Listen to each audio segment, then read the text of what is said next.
Il est 13 heures, c'est l'heure de vous informer. Mesdames et messieurs, bonjour et bienvenue à ces bulletins d'information.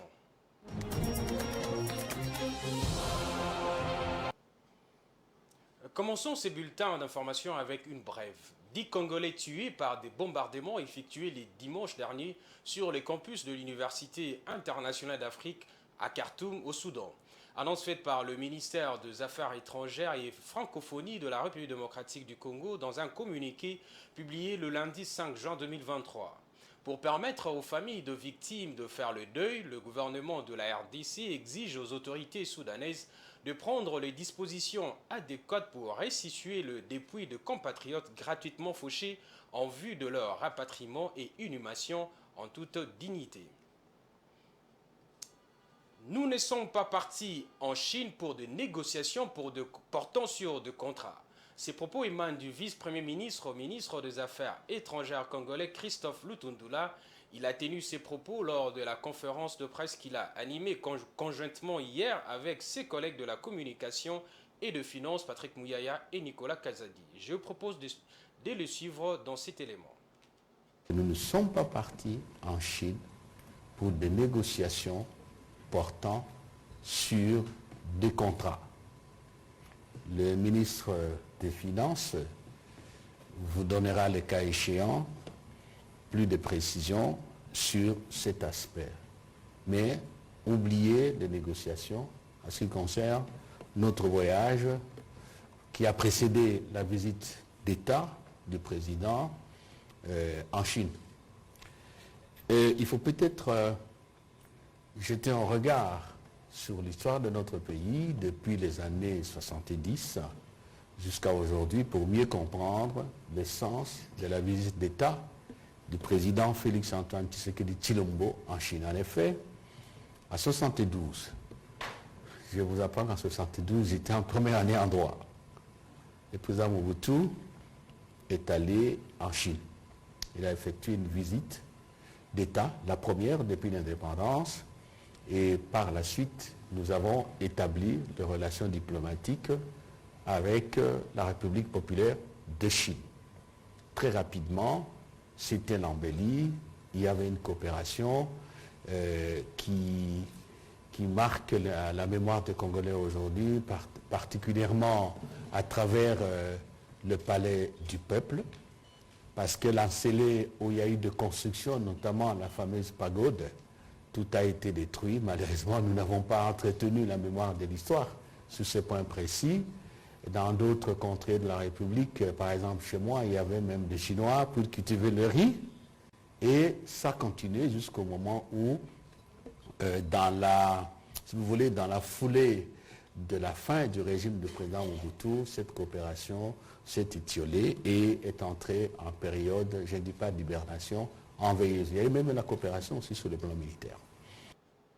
Hier, lundi 5 juin 2023, le monde entier a célébré la 51e journée mondiale de l'environnement. À cette occasion, la ministre d'État en charge de l'environnement et du développement durable, F. Bazaïba, a lancé un message appelant le Congolais à plus de responsabilité et d'engagement dans la gestion de déchets car l'heure de prendre des mesures idoines a sonné. Suivez F. Bazaïba dans cet extrait choisi par Damani Mujinga. 5 juin 2023, le monde entier célèbre la Journée mondiale de l'environnement.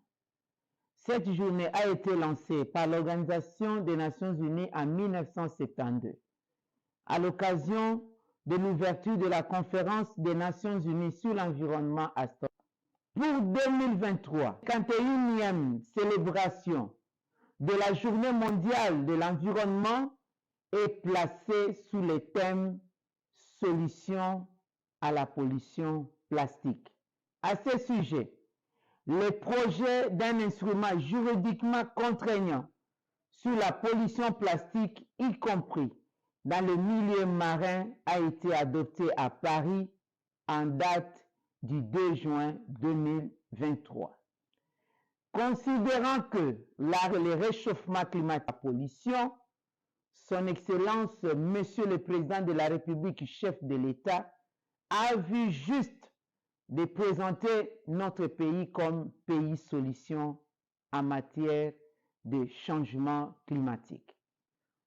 Ce potentiel renvoie la République démocratique du Congo à une responsabilité comme acteur majeur dans la lutte contre la et des autres est engagé.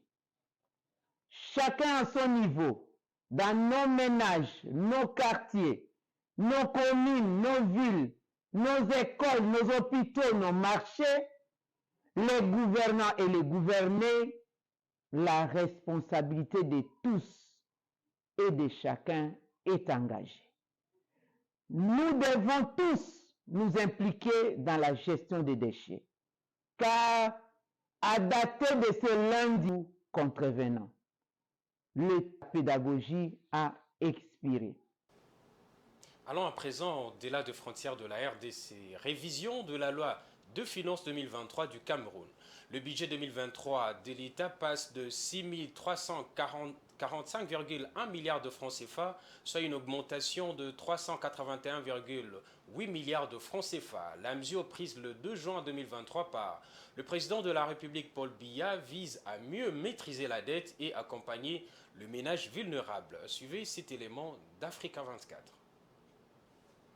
Plan d'appui à l'économie camerounaise, le président Paul Biya a signé un arrêté portant révision de la loi de finances 2023. L'ordonnance fait passer le budget 2023 de l'État de 6 345,1 milliards de francs CFA à 6 726,9 milliards de francs CFA, soit une hausse de 381,8 milliards de francs CFA. La mesure prise le 2 juin 2023 a pour but de mieux maîtriser la dette publique et d'accompagner les ménages vulnérables. Cette augmentation du budget de l'État a été dictée par les impératifs de remboursement de la dette. Voilà la réalité. Les 19% restants vraiment ne peuvent pas apporter un appui conséquent aux opérateurs économiques ni soulager les difficultés des ménages qui font face à des augmentations de prix intenables depuis pratiquement 6, 7 ou voire 10 mois aujourd'hui. Subventionner les carburants, c'est une démarche pratique de partage des fruits de la croissance. Cette modification intervient suite à la décision du gouvernement, sur des recommandations du Fonds monétaire international, de réduire le budget destiné aux subventions des carburants.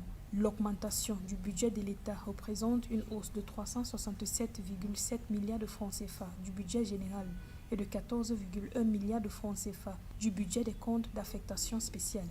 Le budget révisé prévoit par ailleurs une baisse des dépenses courantes et des dépenses en capital de près de 100 milliards de francs CFA. Nous sommes donc dans une situation où l'État doit diversifier ses sources de recettes tout en évitant de paralyser l'économie. L'ordonnance du président camerounais Paul Biya fait partie des efforts visant à renforcer le développement socio-économique du pays. Les ressources économisées seront notamment allouées au remboursement des dettes et aux programmes sociaux. Les dépenses liées au remboursement des dettes augmentent de 308,2 milliards de francs CFA pour atteindre 1962 milliards de francs CFA, soit 30% du budget général révisé, tandis que les transferts aux ménages augmentent de 125,3 milliards de francs CFA. Voilà, c'en est fini pour ces journaux. Mesdames et messieurs, merci pour votre aimable attention et restez branchés sur le programme de Géopolis Télévision. Vous suivrez la grande édition à 19h30 qui vous sera présentée par Patrick Ilunga.